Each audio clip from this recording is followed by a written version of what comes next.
Whether you should modify the Xslt style sheet or build your own application or build your own Xslt style sheet. You're going to see that our Xslt style sheet has, what I think it's about 1,200 lines of code, maybe more. And so that can be kind of daunting just to go into. You can modify, the nice thing about the style sheet is you can move things around on the search page. You can add your own, call, your external calls if you want. There's some cases there's AJAX calls that are made back to the search appliance for more information because we want the search results to show up initially right away, and then some of the components like dynamic clustering takes an additional couple seconds to finish up with the results, so an AJAX call gets made out. And if you decide you want to build your own proxy application in between the search appliance and the users, then you have to kind of consider the trade-offs of modifying the style sheet or building your own application. So here's an example they went to out of one of the examples. This was getthejob.com. They've taken and built a proxy application in between the users and a search appliance, but they have to consider how they're going to render this XML. The results rendering is pretty straightforward, right? You get a title, a snippet, and a URL and a cache link. But what else are you going to build? You're going to replicate this dynamic navigation. Okay, so you're going to have to write the HTML that generates this list. Another option is you could use the Xslt style sheet to render the XML into HTML, and then take that HTML and parse that and embed it inside your own application. Maybe that's what they did here. If you want to add images for specific document lookups to the Xslt, you can. We've even got snippets for that. Let's take a look at some other things that companies have done too.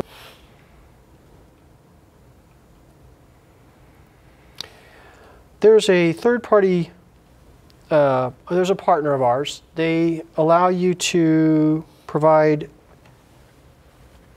it's called DocuMill, and what they'll do is they'll show you snapshots, thumbnail snapshots of the documents. So as you scroll over, you can see the different documents here. So they're scrolling over search results, and they're getting, in some cases they get image lookups. Sometimes I don't think they have an image lookup for everything. Yeah, there's no preview available, but if I mouse over this search result, I can see the first page.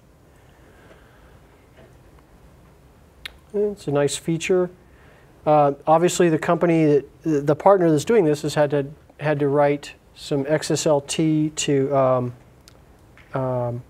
They've had to modify the Xslt, or they have to write a proxy application in between for you. Another demonstration.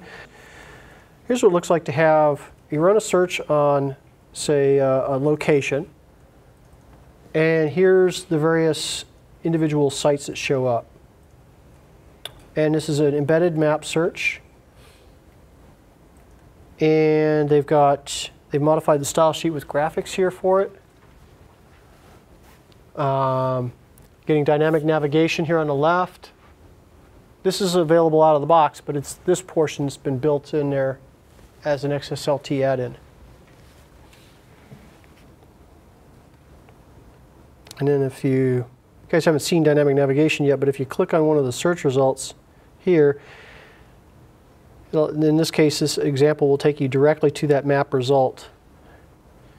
And here are the two search results that corresponded to the metadata with Waitrose Hailsham. Here's Discover.com. They have dynamic clustering on there, and if we run a search request, we'll see a slight delay between the time that the search runs and the results show up. Yep. Now, this took a slight fraction of a second later to render. What happened is the search appliance in its Xslt style sheet runs an AJAX, makes an AJAX call out to the GSA. We got more than 1,000 results, so we want to find these groupings. And what it does is it looks inside the content for terms, the terms credit card, here, here, here, and commonly occurring terms around it. And what it does is it creates a group that the user can now click down on, and only those documents that match with those phrases will appear. That's called dynamic clustering. That's something that all you have to do is just put a checkbox on. You have to get a lot of search results back to build up dynamic clustering, though. So this is for very generic searches, usually returning 1,000 results or more. But all these components of the interface is something you have to think about. If you're going to build a proxy application, how are you going to do it? If you build your own proxy application, a lot of this functionality is provided in the search appliance. It's just a matter of if I click sort by date, it'll just this application, all it's going to do is set a URL parameter that's sent back to the GSA that changes the sort order. Asset Buyer, this is a really cool site. This is where you can go and buy just about anything from tractors to laptops.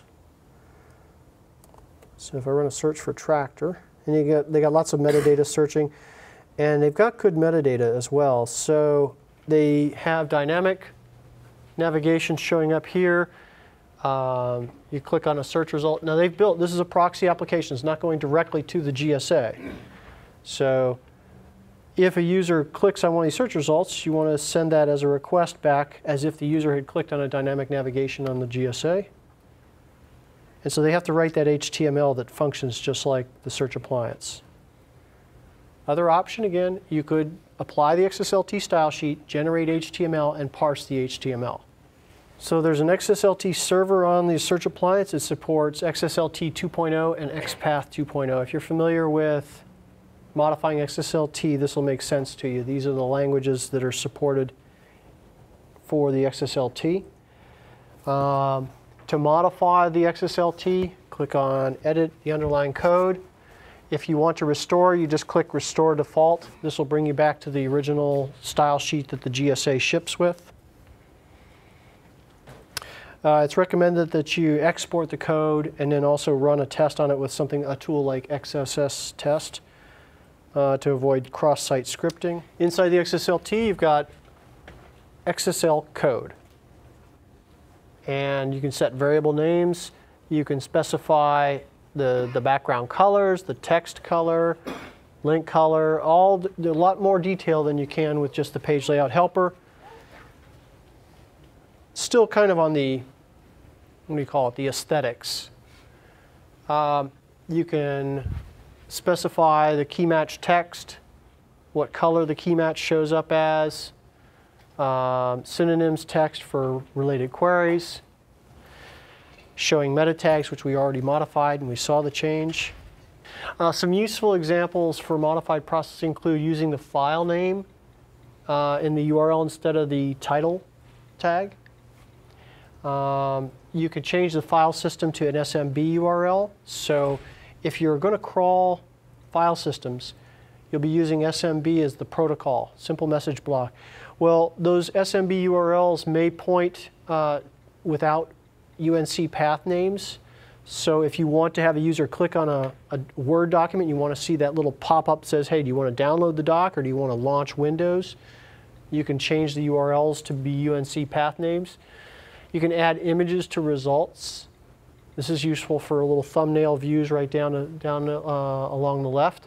There are several ways to provide additional input to the Xslt server, and the proxy custom parameter can send additional processing parameters to the search appliance.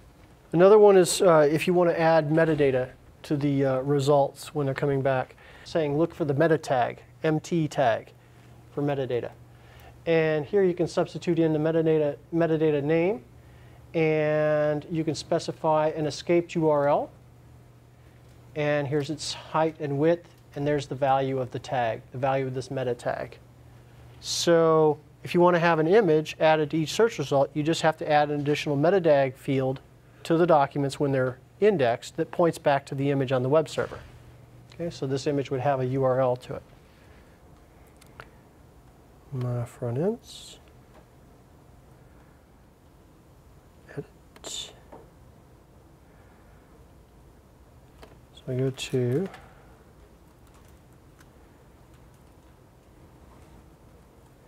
first run a search for single results. This is where you're typically going to go. Yep, do not customize. Here's the R tag. Here we go. I don't know if you guys, let me see if I can make this bigger. Here we go.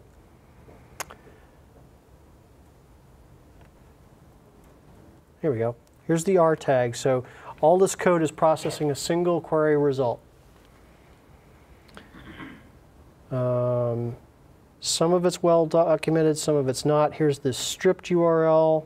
Okay, so these are the blocks that modify build each of those HTML components around a result. There's the R tag. Let's go to match equals, there it is, empty tag.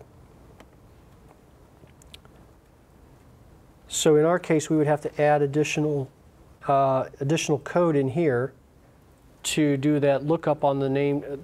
By default, the meta tag is just going to be added, and you're just going to have a display that says writer Smith or writer Jones in a search result. Here, you can modify the exact processing that occurs, and if you wanted to insert those images, you would have an additional meta tag as part of your metadata. It gets injected with the documents, and it could be an embedded meta tag in HTML, or it could be an external meta tag that you push with a feed, and that meta tag value name will point back to the value of that meta tag will point back to the image, and it can be uploaded and displayed in the search results. So the whole point here is that we don't want to show you all the details of the style sheet. It would take, you know, a good day to go through, a good couple days to go through all the details of the style sheet. But we want you to feel comfortable knowing that you can modify this without having to generate your own proxy application, or you can use the Xslt style sheet to generate HTML and then parse that and use that to build your HTML. Or you can simply turn off the style sheet and just use XML and have a proxy application process raw XML. So a variety of different options.